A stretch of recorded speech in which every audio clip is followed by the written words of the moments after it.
Welcome back par. Ayan, ilang days tayo hindi nakapag-upload. Eto guys, samahan nyo ako at magluto tayo ng simpleng sabaw ng tinola, no? Para sa may mga hangover par. Ayan.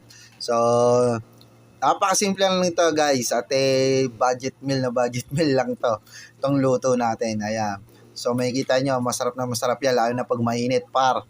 Ayan. So, tara par, simulan na natin magluto, no par? So, dito guys, nagpainit lang ako rito ng ating kaserola. Ayan, tapos nilagyan ko lang siya ng mantika. Ayan. So pagkatapos nga niyan, pagka uminit na yung ating ayan, kaserola, kung makikita nyo, ayan, nag-uusok-usok na. So lilalagay ko na rito yung ating sibuyas muna. Sibuyas muna inuna ko rito At dito hindi ko na pinakita dito paano hiwain yung mga ating ricado, no? So kahit ano namang hiwayan di ba? So pagkatapos dito sinunod ko na tong ating